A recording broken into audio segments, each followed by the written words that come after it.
எல்லையில் 26க்கும் மேற்பட்ட இடங்களில் பாகிஸ்தான் ராணுவம் அலையலையாக ட்ரோன் தாக்குதலை நடத்திய நிலையில் அனைத்து ட்ரோன்களையும் இந்திய வான் பாதுகாப்பு அமைப்புகள் தாக்கி அழித்ததாக ராணுவ உயரதிகாரிகள் தெரிவித்திருக்கிறார்கள்.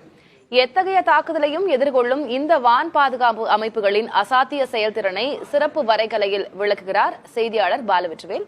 பாலவெற்றிவேல், இனி உங்களிடம். ஆபரேஷன் சிந்தூருக்கு பிறகே பாகிஸ்தான் தொடர்ச்சியாக இந்திய வான்வழி பகுதிகளில் ட்ரோன் தாக்குதலை நடத்தி வருகிறார்கள். இந்த ட்ரோன் தாக்குதலில் இருந்து இந்திய நகரங்களையும் இந்திய மக்களையும் யார் காப்பாற்றினார்கள்? இந்த கேள்விக்கெல்லாம் விடை இந்திய விமானப்படையினுடைய வான் பாதுகாப்பு அரண்கள். இந்தியாவின் வான் பாதுகாப்பு அரண்கள் குறித்து தான் விரிவாக பார்க்க போகிறோம். முதல்ல எந்தெந்த பகுதிகளில் பாகிஸ்தான் ட்ரோன் தாக்குதல் நடத்தினாங்கன்னு பார்க்கலாம்.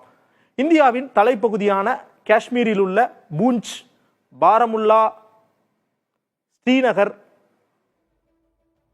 அவந்திபுரா, இதெல்லாம் காஷ்மீர்ல உள்ள முக்கியமான பகுதிகள். ராஜௌரா, அக்னூர், உதம்பூர், ஜம்மு பகுதிகளில் உள்ள பகுதிகளை பார்க்கிறோம். நாக்ரோட்டா, ஜம்மு, சம்பா, பதான்கோட். அடுத்து பஞ்சாப் மாநிலத்தில் இருக்கக்கூடிய பகுதிகள் ஜலந்தர், அமிர்தசரஸ், ஃபிரோஸ்பூர், பஜிஸ்கா, சிர்சா. ராஜஸ்தான் மாநிலத்தில் உள்ள பகுதிகள் லால்கரா ஜட்டா, ஜெய்சல்மார், பால்மூர். குஜராத் மாநிலத்தில் உள்ள குவார்பெட், பூச். இந்த 25 பகுதிகளிலையும் தொடர்ச்சியாக காஷ்மீர்ல இருந்து குஜராத் வரையும் ட்ரோன்கள் இரவு நேரத்தில் அலையலையாக பறந்து வந்து கொண்டிருக்கின்றது. பாகிஸ்தான் எல்லை பகுதிகளிலிருந்து வரக்கூடிய ட்ரோனை முதலாக தடுப்பது L-70 என கூறப்படுகின்ற இந்த வான் பாதுகாப்பு அமைப்பு தான். 1970ஆம் ஆண்டுகளில் இந்தியாவால் பயன்படுத்தப்பட்ட இந்த L-70ஐ தற்போது உள்ள போருக்கு கூட இந்தியா பயன்படுத்தி வருகிறது. எதற்காக L-70ஐ பயன்படுத்துறாங்க அப்படின்னா, பாகிஸ்தான் அனுப்பக்கூடிய ட்ரோன் துருக்கியினால் அனுப்பப்பட்ட ஒரு ட்ரோனாக இருக்குது. இதோடைய விலை $500 இருந்து $1000 தான். இப்போ $500 இருந்து $1000 கொண்ட ஒரு ட்ரோனை தாக்குறதுக்கு L-70 மாதிரியாகவே மேனுவலாகவும் செமி மேனுவலாகவும் கண்ட்ரோல் பண்ற ஒரு வான் பாதுகாப்பு அமைப்பை தான் இந்தியா பயன்படுத்துறாங்க. ஸ்வீடன் நாட்டால் உருவாக்கப்பட்டது, DRDOவால் மேம்படுத்தப்பட்டிருக்கிறது. இதோட ஒரு புல்லட்டோட பர்மன் பார்த்தோம்னா 40 மில்லிமீட்டர். அடுத்ததாக இதனுடைய முக்கிய சிறப்பம்சங்கள் 3 கிலோமீட்டர்ல இருந்து 4 கிலோமீட்டர் போர் வெளியிலிருந்து வரக்கூடிய ஆப்ஜெக்ட் சரியாக கண்டறிந்து திட்டமிட்டு அழிக்க முடியும். ட்ரோன் தாக்குனதை நம்ம பார்க்கிறோம் காட்சிகளிலேயே.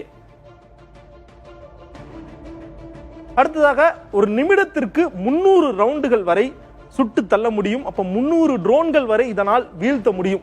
இதுதான் L-70 ஒரு முக்கிய சிறப்பம்சமாக பார்க்கப்படுது. எல்லை புறங்கள்ல இருந்து ட்ரோன்கள் வந்தால் எல்லையோரத்துல முதல்ல இருக்கக்கூடிய வான் பாதுகாப்பு தடுப்பு அமைப்பு L-70 தான். இப்ப அடுத்த அமைப்பை பற்றி பார்க்கலாம். ஒருவேளை ட்ரோன் மிஸ் ஆகி L-70 கடந்துருதுன்னு வச்சுக்கோங்க, இரண்டாவதாக இருக்கக்கூடிய அமைப்பு ஆகாஷ். DRDO நிறுவனத்தால் இந்தியர்களால் உருவாக்கப்பட்டது இந்த ஆகாஷ் தடுப்பு அமைப்பு. இதனுடைய முக்கிய சிறப்பம்சங்கள் குறித்து தான் பார்க்க போகிறோம். இதனுடைய போர் வெளி 25 கிலோமீட்டர் வரை ஆப்ஜெக்டை பார்க்க முடியும். L-70 3 கிலோமீட்டர் தான். ஆனா 25 கிலோமீட்டருக்கு முன்னாடியே ட்ரோன் வந்தால் இதால சென்ஸ் பண்ணி சரியான அளவுல பார்க்க முடியும். வீக் விகிதம் இது 2.5 மார்ச். அதாவது ஒளியினுடைய வேகத்தோட சவுண்ட் ஸ்பீடை விட 2.5 மடங்கு ஸ்பீடாக இதனுடைய புல்லட்ஸ் போய் ட்ரோன்களை தாக்கும். எல்லா விதமான வானிலையிலையும் இது வேலை செய்யும். இரவு நேரத்திலையும் பகல் நேரத்திலையும் வேலை செய்யும். மழை பெய்தாலோ அதிக வெயில் அடித்தாலோ எந்த விதமான ஒரு சீதோஷ்ண நிலையிலையும் எல்லை புறங்கள்ல ஆகாஷால் சரியாக செயல்பட முடியும். இதுதான் முக்கியமான ஒரு சிறப்பம்சமாக பார்க்கப்படுது. அடுத்ததாக ஆகாஷையும் தாண்டி ட்ரோன் வந்தால் தாக்கக்கூடிய அமைப்பு பேர் தான் QRSAM. நம்முடைய DRDO நிறுவனம் தான் உருவாக்கியது. இதனுடைய முக்கிய சிறப்பம்சமா பார்த்தோம் அப்படின்னா, ஆகாஷ் 25 கிலோமீட்டருக்கு தூரத்தில் இருந்தது அடிக்குது அப்படின்னா, இது பாத்தீங்கன்னா 25க்கும் மேல. இதனுடைய வகை மொபைல் ஒரு இடத்துல இருந்து இன்னொரு இடத்துக்கு நகர்த்திக்க முடியும். அதே மாதிரி எந்த விதமான சீதோஷ்ண நிலையிலையும் பயன்படுத்த முடியும். QRSAM என்பது quick reaction surface to air missile. இதுதான் இதனுடைய விரிவாக்கம். இதோட ரேஞ்ச் வந்து பார்த்தோம்னா ஏற்கனவே சொன்ன மாதிரி 25 இருந்து 30 கிலோமீட்டர் ரேஞ்சில் வரையும் ட்ரோன்களோ ஏவுகணைகளோ வந்தால் QRSAM ஆல் சரியாக தாக்க முடியும். அடுத்ததாக இதனுடைய செயல்பாடுகளை பார்த்தோம் என்றால் 360 டிகிரியும் இதனால வந்து செயல்பட முடியும். ஒரே பக்கம் மட்டும் இல்லாம 320 டிகிரியில இருந்து வரக்கூடிய ஆப்ஜெக்ட்ஸை இதனால் தடுத்து நிறுத்த முடியும். QRSAM முக்கிய சிறப்பம்சம் இதுதான். அடுத்ததாக இருக்கக்கூடியதுதான் மிக சிறந்த வான் அமைப்பு S-400. எல்லாருமே இந்த S-400 பத்தி பேசுறோம். இந்த ஆபரேஷன் சிந்தூருக்கு பிறகு பாகிஸ்தான் அனுப்பிய ட்ரோன்களையோ ஏவுகணையோ விமானங்களையோ தாக்குவதற்கு இதுவரை நம்ம இந்த சுதர்சன் சக்ராவை பயன்படுத்தவில்லை. ஏன்னா அந்த சுதர்சன் சக்ரால இருந்து வரக்கூடிய ஒவ்வொரு ஏவுகணையினுடைய விலை மிகவும் அதிகம்.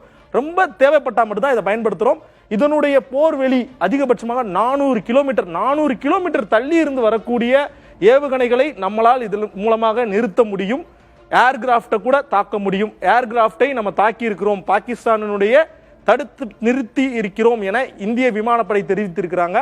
இந்நிலையில S-400 உருவாக்கம் ரஷ்யாவால் மேற்கொள்ளப்பட்டது. 2021ஆம் ஆண்டு இந்தியா வாங்கியது. மொத்தமாக 5 யூனிட் வாங்கியிருக்கிறோம். 5ல் 3 தான் இப்போ நம்ம கிட்ட இருக்குது.